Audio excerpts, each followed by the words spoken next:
ആത്മകഥാ വിവാദം CPM സംസ്ഥാന സെക്രട്ടേറിയറ്റിൽ വിശദീകരിക്കുകയാണ് EP ജയരാജൻ. താൻ എഴുതിയതല്ലെന്നും വലിയ ഗൂഢാലോചന നടന്നുവെന്നും EP അറിയിച്ചു. വസ്തുതാപരമായ അന്വേഷണം നടത്തണമെന്നും EP പാർട്ടിയെ ഇപ്പോൾ അറിയിച്ചിരിക്കുകയാണ്. അമൽ തേനംപറമ്പിലാണ് വാർത്തയുടെ വിവരങ്ങൾ നൽകാൻ ചേരുന്നത്. അമൽ, ഈ ആത്മകഥാ വിവാദം പതിവ് സെക്രട്ടേറിയറ്റിൽ ചർച്ചയ്ക്ക് വന്നുവോ? എന്തൊക്കെ കാര്യങ്ങൾ EP ഈ വിഷയവുമായി ബന്ധപ്പെട്ട് വിശദീകരിച്ചു? വിവരങ്ങൾ.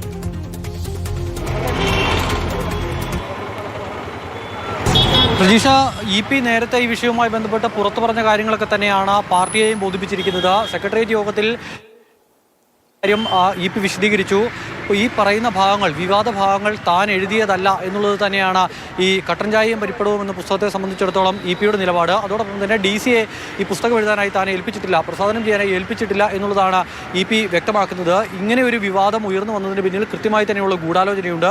ആരാണ് അതിന് പിന്നിൽ നിന്ന് തെളിയേണ്ടതുണ്ട്. അതിനായി തന്നെ കൃത്യമായ അന്വേഷണം നടക്കണമെന്നൊരു നിലപാട് EP ഇന്ന് സെക്രട്ടേറിയറ്റ് യോഗത്തിലും സ്വീകരിച്ചു. ഈ വിഷയത്തിൽ എന്താണ് പാർട്ടിയുടെ നിലപാട് എന്നുള്ള കാര്യത്തിൽ അല്പസമയത്തിനകം തന്നെ നമ്മൾ വിശദീകരണം പ്രതീക്ഷിക്കുന്നുണ്ട്. MV ഗോവിന്ദൻ 2:30-ക്ക് മാധ്യമങ്ങളെ കാണുന്നപ്പോൾ ഈ വിഷയത്തിൽ എന്തെല്ലാം കാര്യങ്ങളാണ് EP-യോട് പറഞ്ഞതെന്നും അതോടൊപ്പം തന്നെ പാർട്ടിയുടെ ആ വിഷയത്തിലെ നിലപാട് എന്തെന്നും സെക്രട്ടറി വ്യക്തമാക്കും എന്നുള്ളതാണ് നമ്മൾ പ്രതീക്ഷിക്കുന്നത്. അതോടൊപ്പം തന്നെ സെക്രട്ടേറിയറ്റ് യോഗത്തിൽ ഈ ഉപതെരഞ്ഞെടുപ്പുമായി ബന്ധപ്പെട്ട വിഷയങ്ങളും ചർച്ചയായി. EP വിവാദം തിരഞ്ഞെടുപ്പിനെ ബാധിക്കാനിടയില്ല എന്നൊരു വിലയിരുത്തലിലേക്കാണ് പാർട്ടി എത്തുന്നത്. അതോടൊപ്പം തന്നെ വയനാട്ടിലും അതോടൊപ്പം ചേലക്കരയിലും നടന്ന തിരഞ്ഞെടുപ്പുകളുടെ വിലയിരുത്തലുകളും ഉണ്ടായി.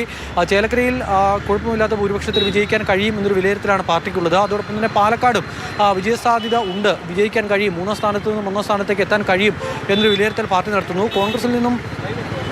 കോൺഗ്രസിലേക്കും അതോടൊപ്പം തന്നെ BJP-യിലേക്കും ഒക്കെ പോയ ഇടത് വോട്ടുകൾ ഇത്തവണ തിരിച്ചെത്തും.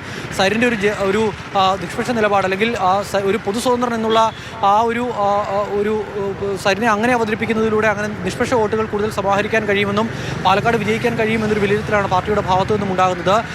ഈ പറയുന്ന നമ്മുടെ വട്ടിയൂർക്കാവ് മോഡലുണ്ട്, പ്രശാന്ത് ജയിച്ചതിന് സമാനമായി തന്നെയുള്ള സാഹചര്യങ്ങളിൽ അങ്ങനെ ഒരു വട്ടിയൂർക്കാവ് മോഡലിൽ 3-ാം സ്ഥാനത്ത് നിന്നും 1-ാം സ്ഥാനത്തേക്ക് എത്തി പാലക്കാട് തിരിച്ചു പിടിക്കും എന്നുള്ളതുമാണ് വിലയിരുത്തൽ.